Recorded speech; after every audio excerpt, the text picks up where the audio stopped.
Welcome to episode 573 of the Barcelona podcast, brought to you by the Blue Wire Podcast Network. I'm Dan Hilton, and after the last international break of the season, we've got another 5 headlines on our hands, this time against Garcia Pimienta's Las Palmas. I want to say thanks a lot to everybody that's joined the Patreon in the last few weeks, listened to the show, or watched along on YouTube. I always appreciate the support, and remember to subscribe, give it a like, all that stuff goes a long way. So let's do it. The 5 headlines from Barcelona's 1-0 win over Las Palmas. Headline 1 is often offside. Now, without Xavi yelling at them on the sideline, it was his brother Oscar Hernandez instead. We saw a similar lineup that we saw against Napoli. It was Christensen and Ronald Araujo who weren't fit, so Sergio Roberto and Inigo Martinez got the start. Those were the 2 changes. No rotations for Lewandowski, Gundogan, Koundé, or Lamine Yamal after the international break. Those were the 4 that I would have circled that you would love to have rotated, but they said because of all the injuries and other players missing, they had to get the start.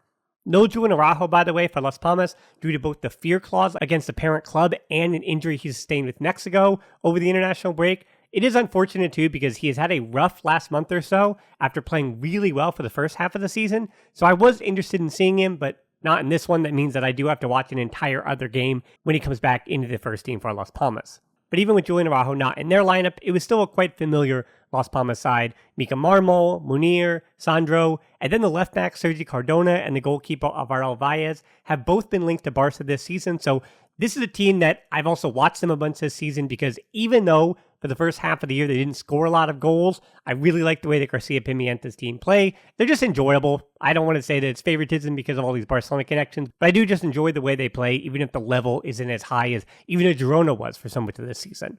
Back to our first headline about being offside. There were 3 early chances for Barcelona because they started well on the press, which is always a good sign, attacking the center back on the right side, Saúl Coco. The second one was flicked over by Lewandowski, but again, it was also offside. And then the third attempt was Fermin Lopez taking the ball off of Mika Marmol and Lewandowski offside again. This did show indications that Garcia Pimienta's side, even on the road, they are unafraid, and that has led them to the place they are in the table, but it also kind of keeps them where they are in the table, right in that middle ground. His side attacks well, but defensively, they've been poor for a few months now, and you could see that early in a way that I think Barcelona, even without Pedri and De Jong, were really clean on their pressing, and that happened after the international break as they were getting back into their rhythm. It didn't hurt that Las Palmas was playing a really high line, and they do push Marmol in attacking positions when driving, which, if you go up 1-0, if you're Las Palmas, yeah, it all works great, but if you wind up not getting your goal, then things can get ugly. Cardona, I also thought, did rather well with Lamine Yamal in the first half. Garcia Pimienta also wise to overload their left side, that being Las Palmas's, and live with whatever Raphinha could do in space on the left, which is a bit of foreshadowing for later in these 5 headlines. No Christensen also made it more of a double pivot with Roberto and Gundogan, so Gundogan was kind of stuck deeper at times, which isn't really ideal, as we've talked about many times before, but I did like that Roberto was the one who pushed further forward on the press. I also thought Roberto, I'll say it now because I don't think I'll get to him in any notes later, I thought Roberto had, for the second game in a row, just a solid all-around performance. And these are the kind of assured, veteran, experienced performances that do validate both his captaincy, his leadership, his connection to obviously the Catalan club that he's been with for a long time, that in theory does help integrate the La Masia players who are now going on that same journey just 12, 13, 14, 15 years later in the case of Lamine Yamal and Pau Cubarsí. But in the case of Roberto, these are the performances you want. And if he is happy just playing 8 to 12 to 13 times a season, then I'm totally fine with keeping him around. And you send Alonso and whoever else you want to send back out of the club, you let them go, but you keep Roberto around for next season as the 23rd, 24th, 25th man on the roster who does not play unless you have a myriad of injuries the way Barcelona do. 16th minute, speaking of Cubarsí, diagonal pass to Lewandowski that the Polish striker fired at Valles. And like Roberto, I'll tell you now, I don't really have any other notes about Cubarsí because another fantastic, tremendous game, especially on the ball from the 17-year-old. And very much like Lamine Yamal, I said about him 2 weeks ago, and I said the same thing about Cubarsí as well 2 weeks ago, that if I wax poetic about them each and every 5 headlines, I'm going to run out of things to say by the time they're 18, 19 years old. So I'll just say another really good performance by Cubarsí. Look up his stats after this game, and I bet online especially you'll see plenty of praise for the center back. Now, the creme de la creme of the offside opportunities wound up leading to what was an offside goal in the 19th minute. From the back to the front, though, I'm just happy about the buildup. Let's pretend this goal actually had counted, and let's get excited about this buildup from Barcelona. Back to front, it starts with an interception from Cubarsí off the Las Palmas throw-in with Fermin Lopez applying the pressure. Then the triangle of Fermin, Gundogan, and Koundé work through the Las Palmas counter-press. Roberto then resets to Cubarsí, and he plays the ball into the middle that Raphinha flicks up and Lewandowski plays onto Cancelo. Lewandowski then dummies the return, and Fermin flicks Lewandowski through. Lewandowski outmuscles Coco, and Raphinha passes it into the net. Really good goal from Barcelona. 8 of the 11 players touching the ball and were involved in an attack that went 90 yards. But unfortunately for Barcelona, Raphinha called offside in what was the right call. Coco touched the ball on Raphinha and not Lewandowski, so that meant that it was the same phase of play, and it's the right call, unfortunately. This kind of offside call about the same phase of play doesn't happen too often, but it happened in this case, so yes, it was correct. Headline 2 is Red in the Rain. It was a rainy day in Barcelona, and funny enough, I was trying to figure out, was the weather hurting Las Palmas more than Barcelona because of their tight passing sequences, and I think is a superior way that they play in positional play than Barcelona, even if their high-level talent isn't better than Barcelona. But I also thought the slippery ball, it may have made those things difficult, but in one moment, if the goal were to have gone in the back net for Las Palmas, then I would have said it was their advantage. So let me know which of the two teams you think had the advantage, either down in the comments or hit me up on social media with which team you thought had an advantage with the weather. But I think a slight variation, maybe this is on purpose though too, or maybe just dealing with the weather, they did decide to try and play it over the top to Marvin Park or Sandro, and the way that they went to this pretty early makes me think that this was part of the game plan to try to find Marvin Park in isolation, getting in behind Cancelo. Unfortunately for Las Palmas, if you are going to throw your right winger forward like that, and he's not really going to be helping defend because he's going to be the outlet on the long balls, that means you're leaving some space in behind. And as I said before about overloading Lamine Yamal's side to throw double teams at him and put him under pressure, that meant that there was room for Raphinha. And in the 24th minute, he got more of that room than he could have wanted. Valles, for all the compliments I wanted to give him and had an eye on him to potentially be a backup keeper for next season, well, he picks up the red for a slide tackle on Raphinha. Las Palmas, they were playing with fire here. And if you're going to give the ball away in the middle of the field like this, where in theory you have more numbers, that means there's going to be a lot of space on the counter. So Gundogan and Roberto staying close to each other, which is also a really important part of defending that press. I know you think back to the Guardiola years when it comes to how a team is supposed to play together and you keep your midfielders close. Well, one of the other reasons to do that is because Iniesta and Xavi, just as individual players, we're not amazing ball-winning midfielders or interiors, no, but they're spaced together along with Busquets, the three of them always on that press together, cutting out passing lanes. And I do think Pedri and Gabi are both pretty good at this as well, cutting down that space in those passing lanes, even if, well, Gabi's more of a natural ball winger, but you get my point. Staying close together, that means one ball is going to create a numerical advantage for you in the opponent's half. So Roberto plays Raphinha with his left foot, which if he had moved the ball over to his more natural right foot, the space would have no longer been available. So good on Roberto to play with the left-footed pass. And this is a red in a lot of ways. The amount of force, goal-scoring opportunity, and the goalkeeper knew it right away. Munir, unfortunately for him, was also the casualty to get the backup keeper, Aaron, on the field.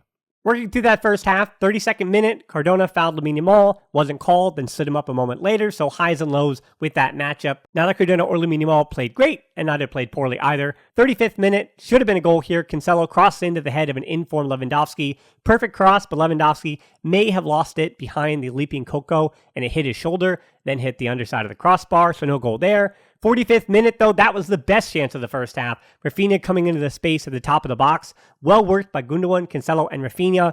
Really well done by Gundogan to open up the space in the middle by playing Cancelo in behind, but Raphinha could not finish. And then first half extra time, Barcelona could have been down with an extra man, but Coco just wide on a free kick attempt. Too much power for Ter Stegen to get to it. If it was on goal, then down the other way, Lewandowski played in behind over the top, and Aaron did well to take him wide. On to headline 3, Raphinha Everywhere. Las Palmas for the second half were quite a bit tighter and had quite a bit more gamesmanship with the fouls and the contact. And you could see that Barcelona, particularly Gundogan, when he picked up the yellow, were getting frustrated and they were playing into it some too. So I was a bit nervous there to start the second half, even though Barca were up a man. 56th minute, knowing something needed to change, Xavi through Oscar Hernandez puts João Félix on for Fermin. An attacker on with a man up and Raphinha moving to the right interior spot. That's the move here. And I thought in the first half, and even to start this game, you need that midfielder that is Fermin. His profile is more important than having Ferran Torres, who is just coming back from injury, or João Félix, or Raphinha playing as a midfielder. I like the fact that it's a midfielder starting as a midfielder. And his profile at this moment does appear to be a bit more important than his level, which is still just kind of a rotation piece at Barcelona, which, as I mentioned with Fermin Lopez, is not a problem at all. He has energy as the 21st to 25th man on the roster. That's what you asked him to do, and I've been happy with Fermin Lopez. Another good and confident performance for him, including those flicks over to Lewandowski. And if they had led to a goal, I'd have even higher praise for Fermin on the evening. Finally, the breakthrough, though, in the 59th minute, so just minutes after João Félix entered the field, Las Palmas offside on a nervy moment for the Barça back line, but then playing immediately and getting numbers forward, Roberto carries it to João Félix, who dribbled inside all on his own, doing so much of the heavy lifting on this goal, and then the perfect run from Raphinha off the shoulder of Marmol, Raphinha heading it in confidently into the back of the net. We're going to be talking about João Félix a little bit now, including the next headline, so strap in, because João Félix has 9 goals and 8 assists in his 35 appearances for Barca this season, which, believe it or not, I know you'd think 17 goal contributions in 35 appearances, that's actually pretty good for a player that has now been on the fringes of the squad since about the new year. So goal contributions for both he and Raphinha are at a comfortable number. And if I use that defense for Raphinha and his performances and say, hey, if he's getting the goal contributions at the end of a season and Barcelona getting the results, doesn't really matter how it's happening. Yeah, he goes missing in some games and he can't necessarily do certain things that would help a team play better or be more aesthetically pleasing on the eye. But if he's getting the goal contributions, that's what matters. And 17 from 35 appearances for João Félix, you would hope that he would have ended this season closer to 22 to 23, which is still very possible, but he's going to have some work to do. And yet, for those who might think that it has been a disappointing season for João Félix, he's actually been involved in more goals this season than even in his best season at Atletico Madrid, where he had 10 goals and 6 assists in 2020-2021. And as Domagoy has said many times on the podcast, every time I bring him on this season, talking about João Félix and the moments of brilliance that he has, including the goal, and then the other moments that he has that we'll talk about in a headline in a second. In the 71st, Ferran Torres on for Lamine Yamal, which puts Raphinha out on the wing and having to play in all the different positions today, the left wing, then a high right interior, then on the right, and Ferran Torres then being put into the middle. Quiet day for Lamine Yamal, as I had said, but that's fine by me. He spent the international break getting a standing ovation with Spain at the Bernabeu. So because Barcelona doesn't play in 10 days, as long as he didn't pick up a knock in this game, and he didn't have to overexert himself out there in the rain, just have him take it easy in training for the next few days. Alberto Melero also got a run out late in the game, a player that was linked to Barcelona through the years. Headline 4, João. Going back to João Félix here, 78th minute. What a moment. Unfortunately, this is a story of João Félix, and this kind of sums up his season for FC Barcelona. He has the assist, which is the game-winning assist, which gets Barcelona 3 points, and Raphinha is the one who scores the goal, so the goal contributions are there in a game when an in-form Lewandowski couldn't find the back of the net, and Lamine Yamal wasn't at his best either. So those two guys get the goal contributions, and yet I know that fans are obviously going to remember his match as the one that he missed that should have put this game away with 2-0. He is a yes, yes, no, or no, no, yes kind of player. That is what he is. This ball hits the bottom of the crossbar, then bounces off the goalkeeper twice. I don't know how it stays off. And at this point, the only, I'll say, negative repercussion of him missing because Barcelona did get 3 points was that I think Gundogan would have come off at this moment, but because they didn't score, he remained on the field, and I would have loved to have him come off for Casado, not even for the late minutes for Casado, but to give Gundogan that last 15 minutes of rest. Because headline 5, then missing the next match, in theory, yes, Oscar Hernandez and Xavi could have still taken Gundogan off and trusted the young player, but they were still only up by 1 at that point.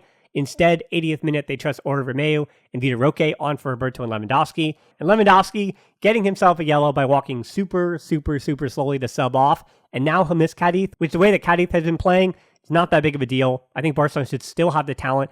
Even with all the injuries, even with all the players missing, they still should have enough to beat Cadiz. And now Lewandowski only has to worry about PSG twice and Real Madrid once in the next 22 days. So I hope that means a well-rested Robert Lewandowski playing chess while we're playing checkers or maybe following orders from the coaching staff. 87th minute comes, and all those moments I talked about, especially the João Félix miss, the score was still 1-0 when Melero hit the outside part of the net and not too far away. Ter Stegen had a right to be frustrated here.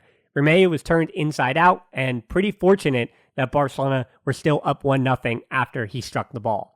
Cancelo also got a yellow late, which I think was also part of the game plan, so he will, along with Inigo Martinez, miss Cadiz as well. And with all those players missing, though, you better hope that somebody else doesn't go down between now and then, and that would be in training or against PSG, because you do run the risk that Barcelona don't have enough players to field healthy against PSG, then Cadiz, then a pretty quick turnaround against PSG for that second leg. But that is a risk that you're willing to take because you'd rather have them available for El Clasico and, yeah, I guess in theory, get a rest against Cadiz in preparation for that second leg against PSG. So I think it all is according to plan. And I will say, while you do take chances with that gamesmanship, it also only to a degree happens because you have some modicum of control in a match. So Barcelona, up a man, found a way to win 1-0 at home on a rainy day with not depleted squad, but one that probably had heavy legs coming back from the international break. So they survived the dreaded FIFA virus, I'd say, with the 3 points against Las Palmas. They get the win, thumbs up for me, with now a full 10 games between now and PSG. So those are the 5 headlines, and as I leave you, I just want to give a special thank you to the Patreons. Of course, this show and all of this would not be possible without you. You could join and get these shows, at least the audio versions, without the ads for as low as $3, as well as priority answering of questions. Just hit me up on Patreon with those questions, and they will be answered on the next podcast or 5 headlines or whatever. So Twitter and Instagram is also how you can follow along, closed Facebook group, Discord, all that good stuff. And then a good rating on the podcast app, subscribing to the YouTube channel, huge help and the easiest way to help me out as well. Most importantly, though, thanks so much for listening to the show. Until next time, we'll talk to you soon. And Forza Barça.